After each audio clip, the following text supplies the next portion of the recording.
Hey Rob, welcome again to another episode of the Be a Maker Club podcast. Thanks for being here.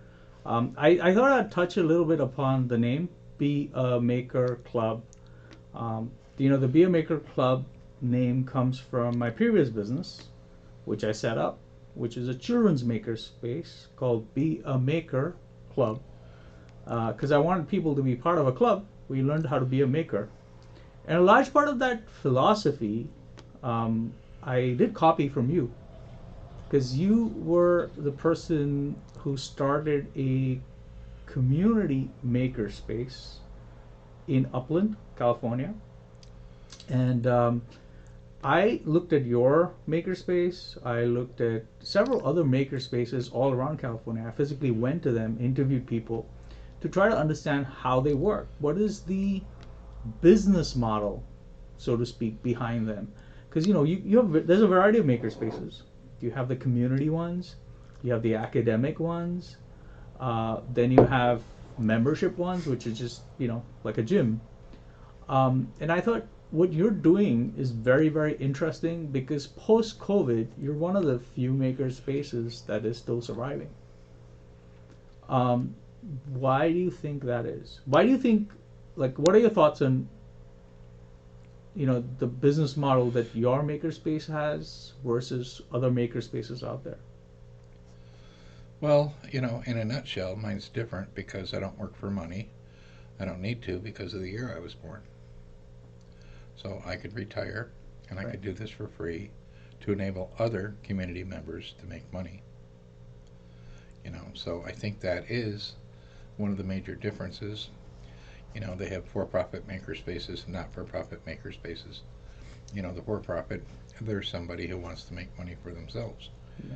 No, I don't need it. You know, I'd rather help my community members make money than myself. So, yeah, I'm a bit, how shall I say, as Peter Drucker would say, a monomaniac.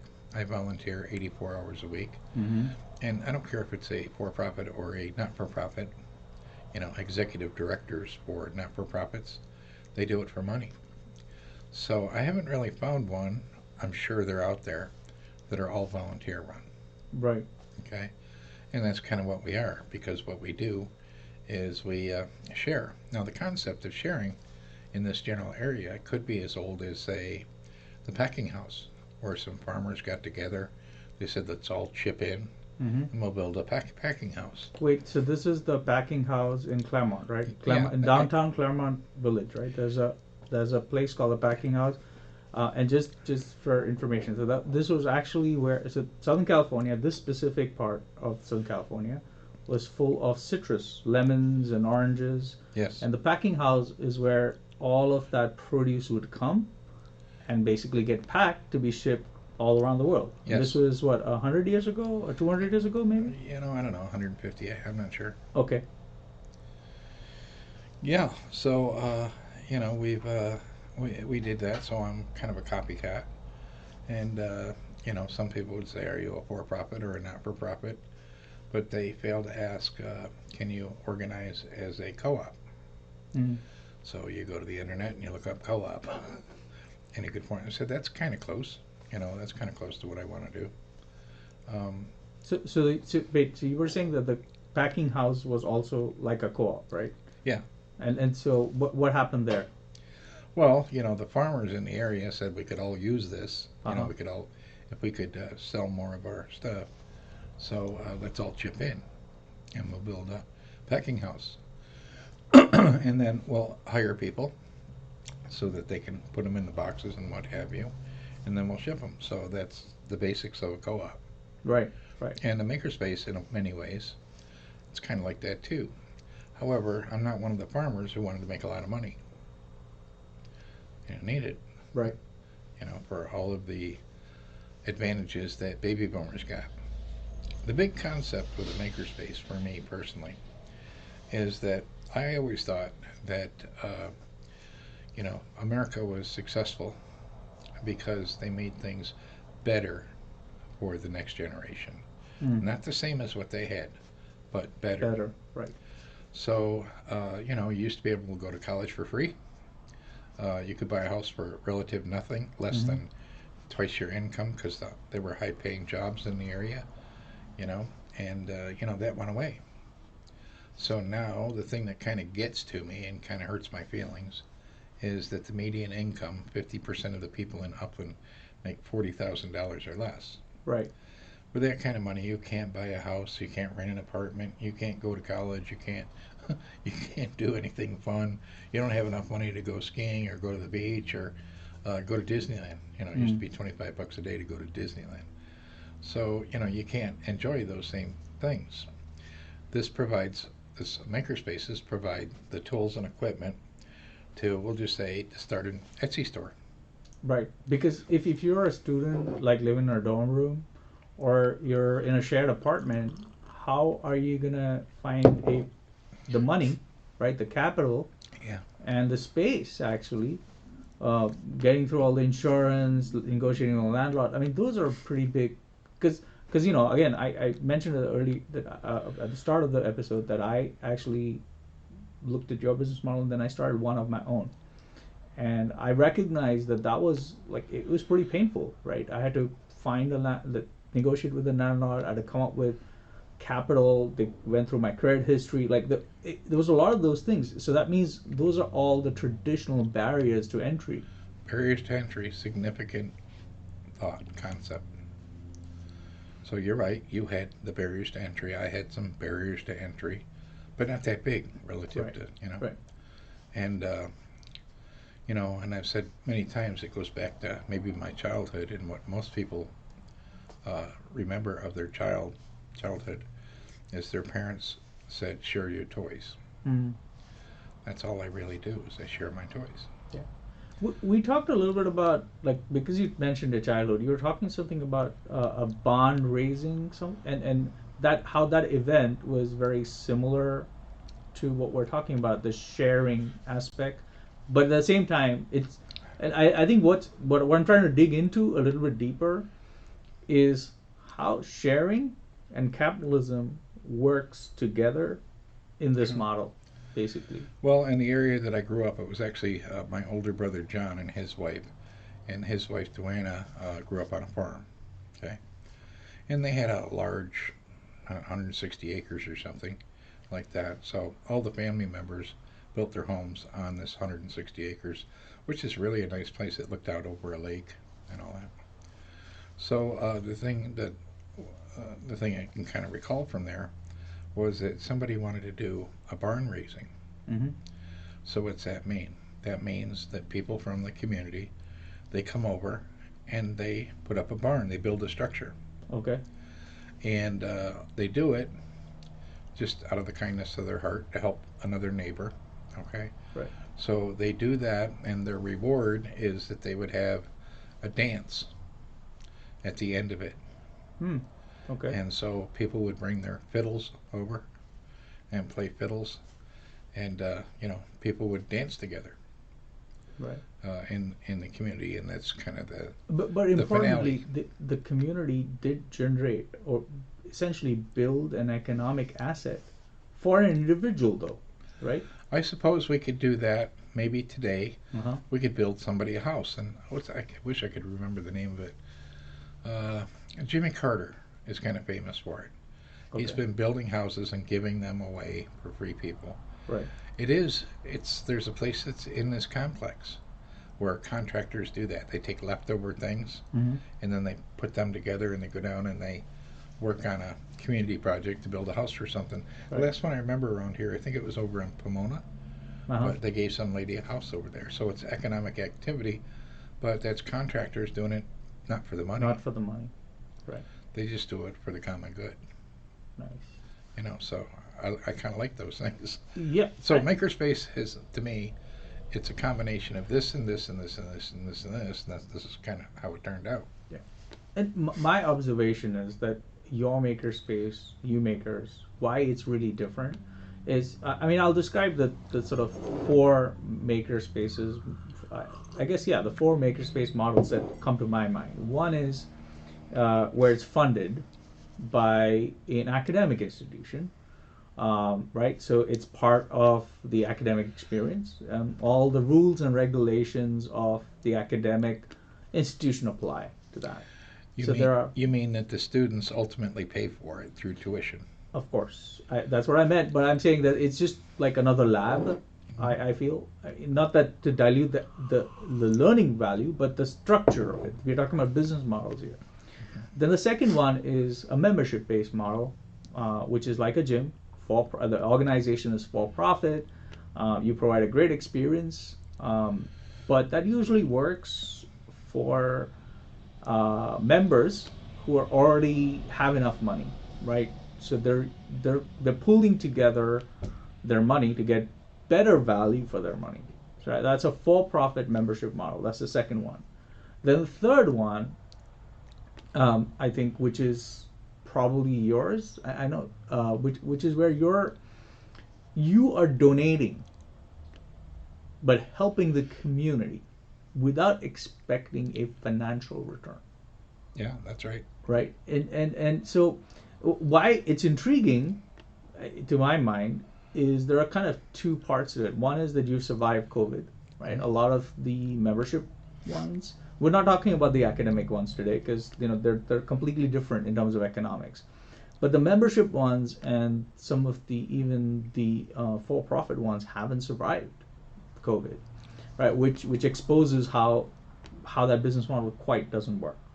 But in your case, you've survived, and then I think the second part that's intriguing is usual economics, which people apply to, say, startups and other companies, like how are you going to scale? How are you going to scale? Right? That's what they try to apply, because they're like, we found this one good thing, and the general mindset in a capitalist economy is, how do we grow this? How do we make it bigger, better, faster? How does everybody do this? So I'd like your comments on both things. One, how do you think you've survived COVID as opposed to the others? I mean, although I think we have a pretty good idea, but I just wanted to articulate it. And the second is more important, which is like scalability. What are your thoughts on that? So, Well, I would say, and many times I have to default back to Peter Drucker. So in his book on entrepreneurship, he goes back to even, the French word entrepreneurship. And there was most of the United States goes off of Keynesian economics. right, Okay. But he was a little bit more um, like, oh, I forgot the guy's name for the moment here. He was more of this other thing. And his big thing was that businesses should also include thoughts about people and communities. So it's not just get rich, but how do you help your community? right, Okay. And, his definition even of entrepreneurship is you do things different. Not better necessarily, but different. different, right, So I would say that a makerspace, for me, it's different. It's different from any other kind of thing I could think of doing. It's within my means. It's not too many barriers to entry. right. And so during COVID, you were able to see that through Yeah. because it wasn't, you don't Well, actually, some of the things that I would do during COVID, I'd make face masks for free, right, give them to San Antonio Hospital, make ear savers or something like that, make free things. I would, just do some other things. Many of it was like marketing, mm-hmm. get people to come over and learn how to do things. The big thing is, and I'll give Drucker again, he's the guy who coined the phrase knowledge worker. Most people work in knowledge work these days. Knowledge is their capital. right, Used to be machines, now it's this. And I think it's gone so far extreme that nobody makes stuff anymore. So there's opportunities there. In particular, um, a lot of the things that baby boomers did, we're the ones who created Nordstrom's, mm-hmm. malls, and in doing so, we destroyed local economies. Walmart's very famous for that. right, Locally here in Ontario, I think it's Euclid Ave, they wanted to put in a Walmart for, I'm going to say, 10 years. But the people would go to city council and say, don't do that, you're going to put me out of business. And it took like 10 years to do that. Okay, they finally won. Put in a Walmart, all that kind of stuff. But I think it's very unfortunate that Walmart's destroyed all those small local businesses where Right. people made products and sold them to their neighbors, perhaps. Yeah. And for economic development and all that. So I think that's unfortunate that happened. I do blame that on my age group, the baby boomers. When I grew up, we didn't have malls. Now the next thing you know is there's Ontario Mills and this one, the Colonies. There's a lot of them. There's malls all over the place. And although it kind of makes sense, it doesn't make sense when the new kind of, if you look at e-commerce in particular, Etsy will use as the example. You know what they do? They make custom items, one-of-a-kind items, and they charge a premium for that. Okay, if you're a global retailer, right, and you want to import stuff from China or wherever, okay, you really can't make one item that has a name and a date on it. One particular that suits, the audience. So those that do have incomes, disposable incomes, right, they can pay more, and the platform is e-commerce. Now, some people might say, "Oh, e-commerce has destroyed our malls." Well, good. I'd like Jeff Bezos to live in Upland. Because if he lived in Upland, and our big issues are potholes, Jeff Bezos has the means to say, just repave all the roads in Upland. I don't care how much it costs. So if you had that, or these other things that have kind of occurred over time. You ever see Apple? That place that started in a garage, Appleplex, it's huge, this huge big place and all that kind of stuff. And the thing that does kind of confuse me, because we do have the colleges over here in Claremont, I would have thought that after all these years that they would call it Silicon Claremont. I mean, what's Stanford got that we don't have? Right. Why wouldn't we have new inventions? Why wouldn't we have a Google created in a garage in Upland? Or Hewlett Packard. Yeah. Why not in a garage? So in a way, I'm just a garage. Okay, and then it depends on who shows up. Now, if we have really brilliant people, and I think we have them in the area, we have really brilliant people, and to start a business, you got to have the right idea, you got to have the right amount of money, you got to have a good idea of money. And you got to have the right timing. Yeah. So I think that the timing is right for people to at least do a side hustle where they might double their income. Not full time. Yeah. They come over here and they use the equipment, and that's because the equipment that we have here, and I have a manufacturing background, has a tremendous capability as far as the value that it can add. I mean, you can take any machine, and you could say if some company were to go out and buy an $18,000 machine, they'd want a return on investment. Okay, so you buy that, you do a capital planning or whatever, say, new piece of equipment. Well, the equipment that we have is not very labor intensive. They're very efficient. And there's lots of other tools. You can learn how to do things through distributed education. Yeah. Which is go to the web, go to YouTube, watch a YouTube video on this topic. And if it wasn't there yesterday, it'll be there today. So the part that we were, I wanted more elaboration on is the traditional concept of scaling, right? Like in a capitalist economy, if something works, a business, and this is part of startup mindset as well, we have to scale it. So in your case, even if we forget the fact that you're not interested in making a profit, the reality is, as a makerspace model, your model has succeeded. It's working. You've survived crisis, and you're still here. Maybe I'm extracting from software when I do this. Okay. This is the minimum viable model of makerspaces. Yeah. So Okay. I don't need to have 1,500 or 2,200 members. I need 40. Because 40 times 75 is enough to pay the rent and utilities. Right. Gives me a good opportunity And sorry, to, 75 is what you charge a month yeah, for for the Makerspace membership, right? right. Yeah. So 75 a month. So, I know there's other places they might charge 150. Right. I know there's other places that might have 18,000 square feet, not Uh-huh. 1,800. Uh-huh. But I felt for this community, just a small, just for a trial, okay?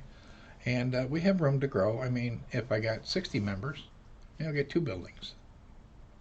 Right. Right now, I don't need that. I guessed, about 40 people, and that was based on some other life experiences as a social entrepreneur, running volleyball clubs. It's also got part of my philanthropy. Mm-hmm. And if you look up philanthropy at philanthropy.org, you'll see that you don't have to. All you got to do is share, and that's all I do, which is back to my childhood when my parents said, share your toys. And I still do in retirement, share my toys. It's just that my toys are things you can make money with. So I think this part is very interesting because if you look at business models where you're just sharing, like it's a sharing economy, I think before something like Uber, Airbnb came about, people would say, "Oh, you are interested in sharing your things? Either you're a very benevolent person, you're a philanthropist, or you believe in socialism, right?" And so sharing was not seen as being compatible with capitalism, right? And I think what intrigues me about the U-Makers business model is you've sort of married philanthropy with capitalism. In a way, I see that actually as being very close to the Silicon Valley ecosystem, right? Where people have gotten rich, most of the angel investors particularly do keep saying that. They say, somebody helped me, so we're helping, right? So do you see any kind of common ground like that? Like where you've actually married the sharing economy with philanthropy and maybe draw parallels with maybe how angels invest money? Well, I think when it comes to what you think of for angel investors, you know, I call venture capital vulture capital. Okay. If they were truly good and they were like giving it away and helping out, that would be one thing. However, I kind of learned no, there's always something in it for them. And so it's, in a way, it's a little bit of trickery Mm. because it's really not about helping other people. It's Right. about helping themselves. So they can call themselves a venture capitalist, but they're vultures. So you're saying that you're actually towing a line where you're giving Mm-hmm. without expectation, That's right. right?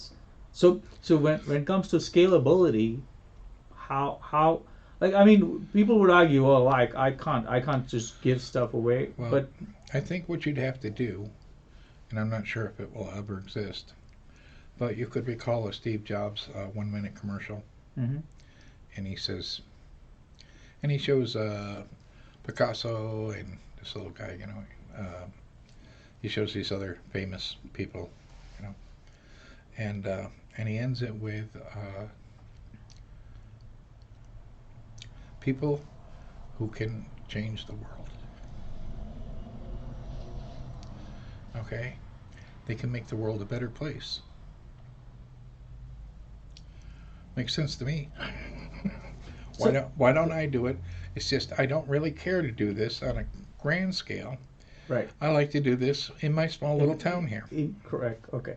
So maybe then are we potentially saying that the way to scale this is not for somebody to copy you exactly as you are, but to copy your thought process and philosophical model? No, also too, if they want to copy, Yeah. that's fine. They can come over. I'll show them all my financials. Right.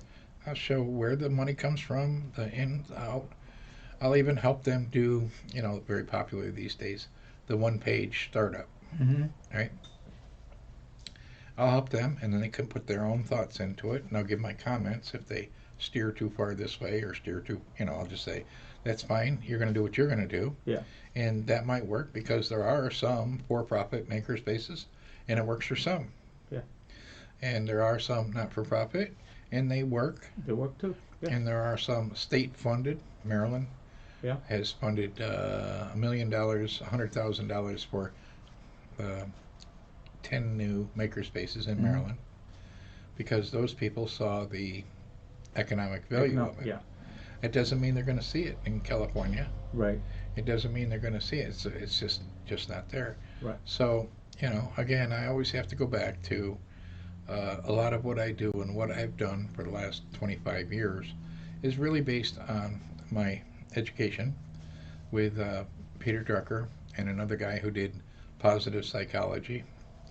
And it is kind of fun when someone who's making some things here can get into a state of flow, as they call it. Okay, that's my Holy Chick sent me high. And they lose track of time and space. And maybe they don't even know why they're doing what they're doing. Right. But it feels good. And to be around those kinds of people, that's cool. As a retired guy, and I've been retired since 57, okay, as a retired guy, because I spend less than I make, as a retired guy, the other thing that's maybe been popular is design thinking. That's kind of Stanford's kind of thing where they do design thinking, and a company IDEO where they have Tim Brown, who's the CEO now, who's an industrial designer. Okay. Yeah, and my experience is that industrial designers, people who can do that, I mean, they can make a good living as a freelancer. They can make a restaurant, they can make a park, they can make a, just about anything. They can design new kinds of houses and stuff like that, new electronics, all those kinds of things.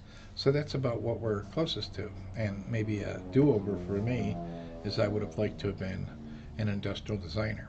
Right. So I kind of like that here too, because I get to dabble with it, but I also get to see the brilliance of local people once the barriers of entry are taken away. Right. And if you didn't know, all the tech companies have makerspaces. Right. Right. And they've had them for years. You know those little things you put on your face? They sell for $3,500. The VR goggles. Yeah, Makerspace. Okay. Well, I mean, we could argue that something like Google has almost institutionalized, because remember, I think they tell their employees like 5 or 10% of their time or something like that, a small percentage of their time they should spend on projects, right, which are not part of their routine job. Sure. Right. I mean, in my mind, that also falls under making or makerspace mindset and philosophy. Yeah. So really, makerspaces that are funded, which are like academic makerspaces or say a tech makerspace, right?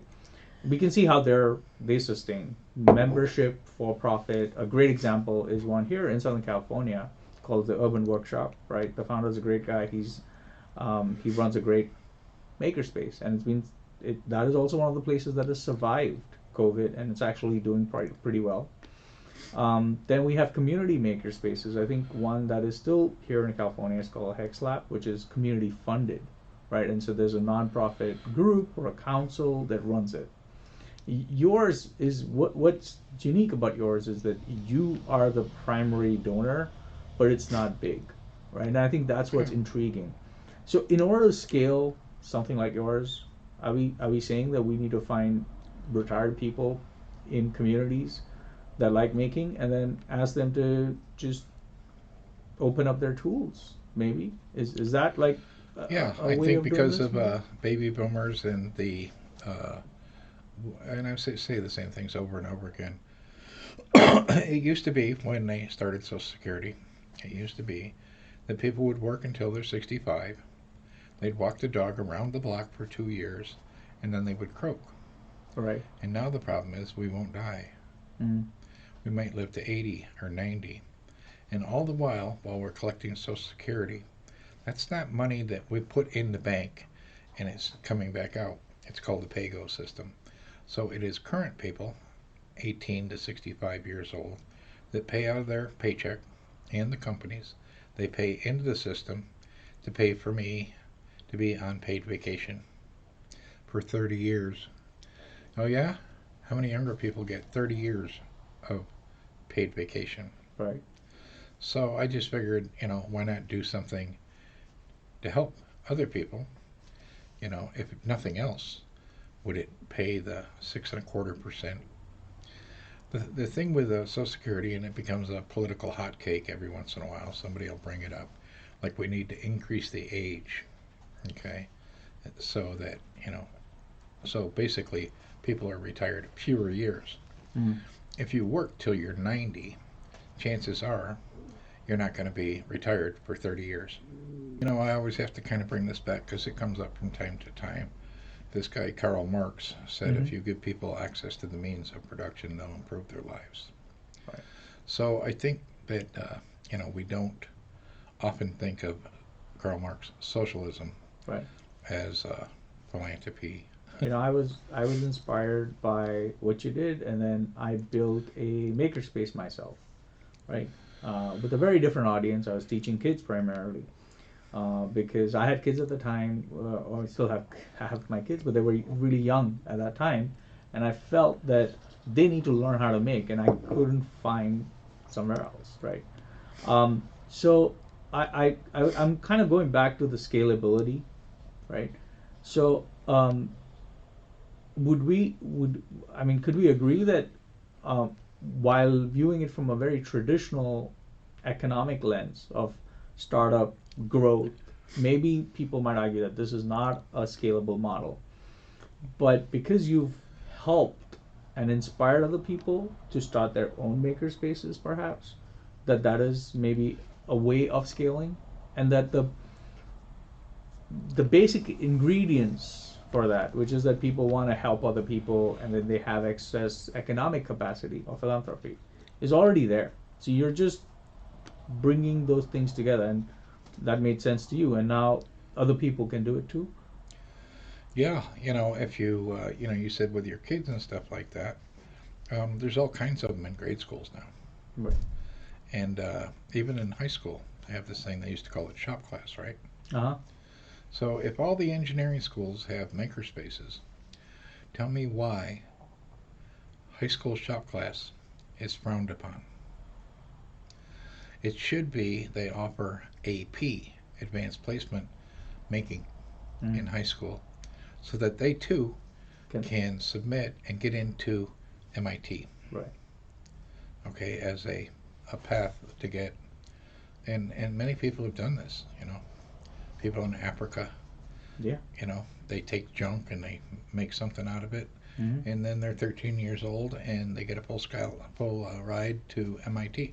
Yeah. For just a brilliant twist on things, right? So yeah, I do think that our education and it's kind of fails when it comes to making of things. Right. Even though we know that kids that make things do better with, in particular, the STEM Career areas. Yeah. Yeah. No, there's And no they doubt. say there's a demand for that. Okay, more STEM people and all that kind of stuff. So that's how you do it. Because what you do is you take the theoretical and you apply it. Yeah. So it applies to physics and math, geometry, algebra, all those kinds of things. And quite honestly, that's my past as well. I used to make stuff with my dad, my brothers, and stuff like that. So it was like this math test to get into college. It's easy because I know how to. It was simple as I know how to use a tape measure, or how to do a drawing or something like that. Right. So it's just really easy. I wouldn't doubt it if this maker movement continues to grow. In all the colleges, you're not even a respectable college unless you have a makerspace now. Right. Rob, for this episode, we talked a little bit about makerspace business models, and look forward to the next one. All right, thank you. Thank you.